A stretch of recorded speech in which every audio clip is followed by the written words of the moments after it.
Hi and welcome back to my YouTube channel. As you know, my name is Ali David, and today I'm here to talk about how I started my business as a diaspora and how it is hard for job hunting as a foreigner. So I'm going to do it in Swahili today. Nitaenda kuelezea kwa Kiswahili ili uanze kuwasaidia na watu wengine. So lengo langu ni kuwafikia wale ambao ni Watanzania wenzangu. Anyway, kama mnavyojua kwa majina naitwa Ari Patrick David, wengine wanafahamu kwa jina la Simwe, kila mtu anafahamu kwa jina lake. Anyway, so nimehamia Sweden mwaka 2019 and kuna changamoto mbalimbali ambazo nimekutana nazo ambazo kiukweli diaspora wengi huwa hawazizungumzii. Huwa wanajaribu kushoga vitu, wanatuambia tu mambo mazuri ambayo pia kiuhalisia binadamu ndo mambo ambayo tunapenda kuyasikia. So miaka 3 iliyopita nilikuwa natamani sana kuanzisha biashara ya usafi. Na hii biashara ya usafi imetokana na mimi kazi yangu ya kwanza hapa Sweden. Nilipata kazi kusafisha hoteli. Nilikuwa nasafisha hoteli. So nakumbuka hata kupata hiyo kazi ilikuwa ni mtihani. Una apply, wanakuambia thank you for your application. We have chose to go with other candidate. So kuna zile ahadi za uongo ambazo nilikuwa nimepewa za kwamba ukifika nitakusaidia utapata kazi nini. Those they were not there anymore. So nikaamua kupambana mimi kama mimi. Kwa wanaonifahamu mimi ni mpambanaji. Naweza nikawa sad for a while, lakini nikiona nimesononeka vya kutosha huwa nanyanyuka na naendelea kupambana. Anyway, so nilipata kazi yangu ya kwanza hoteli na aliye connect alikuwa ni rafiki yangu, ambaye pia huyo rafiki yangu nilimpata kupitia aliyekuwa mume wangu. Anyway, so siku zimeenda, nimefanya kazi mwaka 1.5, then nikaanza kusoma CNC operator, operate machine. And wakati niko naendelea na masomo, migogoro ndani ya familia ikaanza. Migogoro hapa na pale. Migogoro aishi. Hiyo hali ilinifanya nilipoteza nuru, nilipoteza matumaini, nilikuwa natamani kurudi nyumbani kila siku. And ilifikia hatua, I'm not proud kusema hivi, lakini ilifikia hatua nilijaribu kuondoa uhai wangu. Lakini Mungu alikuwa anataka niendelee kuishi, niendelee kumlea mtoto wangu. So nikafika hatua nilikuwa naogopa pia, like niko ugenini, yani ukiwa ugenini bana na mambo mengi, nikawa naogopa.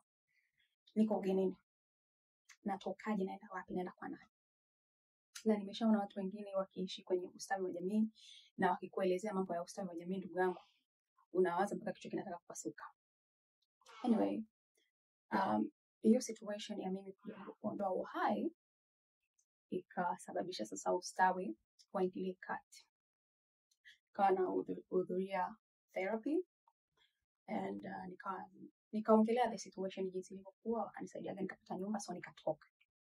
Lakini kipindi hicho huko katikati nimeshajaribu, nasema nataka nifanye biashara. Mimi nimeshagauza hadi pilau, nilikuwa nauza pilau kila Ijumaa, nimeuza sambusa. Ni maisha kujitafuta kwenye nchi za watu. Anyway, so nilivyohama nikaanza kufanya kazi shuleni kama mwalimu msaidizi. Kufanya kazi mwaka na nusu, then nikakutana na aliye mwenza wangu sasa hivi, tukaanza mahusiano. So and then katokea nimempoteza mpendwa wangu, rafiki yangu, best friend wangu. So nadhani ndani ya mwaka mzima, it's almost kama mwaka mzima uko naenda kuisha, wanasema wenzetu wazungu wanasema I lost myself. So nikawa sielewi kila ninachokishika kiendi, and hiyo ni kutokana tu na mazingira ambapo mzee alifariki. So that will be another story, another day. And kiukweli nakumbuka ilikuwa ni mwezi wa 7, tarehe 2 usiku mwaka huu. Nimekaa ni saa 8 usiku, niko najaribu kugoogle like what can I do. Yani unajua ile point ambayo unasongo, yani ulali. Nikasema sasa nimeanza kurudi yale, nitaanza kujikuta na shida hata kumlea mtoto. Mimi siwadangani. Kuna wakati unapita kwenye moto, anasema ili uwe jasiri. That night nikaamua kuandika tangazo Facebook. Huko natumia sana mtandao wa Facebook. Nikaandika tangazo kwamba mimi naanzisha, na nilisema tangazo likasema hivi: nimejaribu kutafuta kazi imeshindikana, lakini nina hiki kipaji. Ninapenda kusafisha. Nakuwa nasafisha kwangu na badilisha mpangilio. Lakini nimeona nifanye hivyo kwa ajili ya kutengeneza kipato. So niliandika tangazo, nikaweka namba yangu ya simu, nikaweka na email yangu. Mimi niseme wakati wa Mungu ni sahihi. Unajua kuna wakati unapitia magumu hadi unasema Mungu hayupo, unakufuru. I was at that point, nilianza kumkufuru Mwenyezi Mungu. Nikasema Mungu hayupo. I'm not proud to say this. Mimi ni Mwadventista ambaye nilikuwa muumini na amini. Lakini kifo cha mzazi wangu na namna kifo chake kilivyotokea kilinifanya nikaanza doubt Mwenyezi Mungu. And Mungu anajua anisamehe na ameshanisamehe. That night nilipata wateja wawili. Mteja wa kwanza alikuwa ni wale wanaohama, maana nchi za wenzetu hapa Sweden ukihama, ukiacha nyumba sio kama Bongo, unaiacha chafu. Hapa unatakiwa uisafishe na wanakuja wanapitia, kama hawajaridhika unatakiwa urudie. Kwa hiyo ndio maana kuna kampuni za usafi, unawaajiri wanakuja kufanya. Nakumbuka huyu dada anaitwa Rebecca, ni mzungu, ni Mswahili. Akanitafuta inbox, akaniambia bana, mimi nahama siku fulani, unaweza ukaja kusafisha kwa sababu siku fulani unakuja kukagua. Yani it means kesho yake. Yani huo usiku after hiyo kesho, sana kesho inayofuata tayari shapo siku nyingine ni usiku wa manane. Kwa hiyo shapo siku nyingine kwa nataka niende kusafisha kesho yake. Mimi nawaambia sikuwa sijui na vacuum cleaner ambalo ningebeba, sina gari, sina vifaa vile expensive au vile vifaa professional kama sasa hivi ambavyo nanunua baadhi.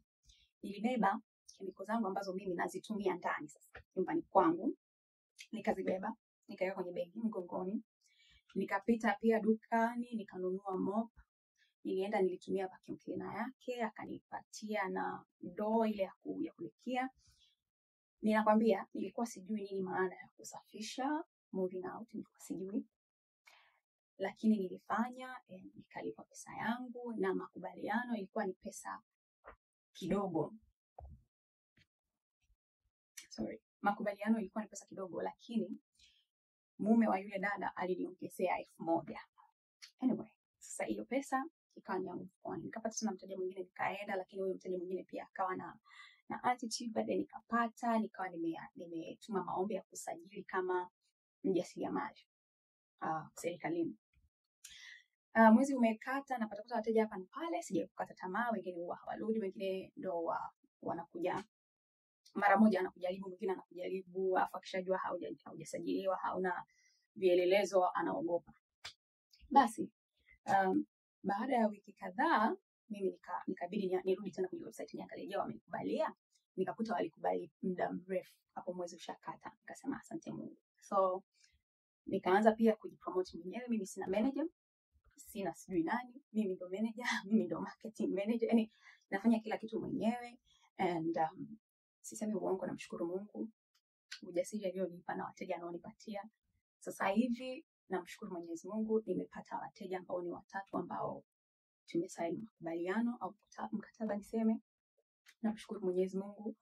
Mwenyezi Mungu ni mwingi wa rehema na anajua, especially pale unapokuwa very honest na unaonyesha uthubutu. So what's the moral of the story? Nataka niseme kwamba mara nyingi tumekuwa tukiruhusu watu watuambie nini cha kufanya, ufanye nini, usifanye nini. Na sio tu wazaliwa, hata wenzetu, diaspora wenzetu, anakuambia kuna muda anakuambia vitu hadi unasema jamani, but it's not like that. So mimi ambacho naweza nikasema, kuwa na uthubutu, usiogope, kuwa mkweli, pambana. Like katika vitu ambavyo nimejifunza kuishi nchi za watu ni kwamba niko peke yangu. Mtu mwingine niliye naye ni binti yangu, and yeah, I'm happy, ninaendelea kupambana. Siwezi nikasema kwamba wateja wanakuja wanamiminika, no, lakini ni kuwa na moyo wa uthubutu, uvumilivu na matumaini. So naendelea kupambana, and hata nyumbani pia unaweza kupambana, usisikilize nani anakuambia nini, just pambana. Asanteni kwa kutazama video yangu, muwe na usiku mwema, and please kama una maswali uliza kwenye comment section. Kama una mawazo cha kuniambia chochote, karibu sana. Usisahau kulike pia kusubscribe. Muwe na usiku mwema pamoja na weekend njema, na kingine nitajitahidi sana niwe na upload 1 video every weekend, every Friday. Nitajitahidi sana, japo kuna muda mambo yanakuwa ni mengi. Changamoto ni nyingi, na maybe nikija tena nitazungumzia changamoto ambazo nazipitia. Yeah. So asanteni na kwaherini na muwe na usiku mwema.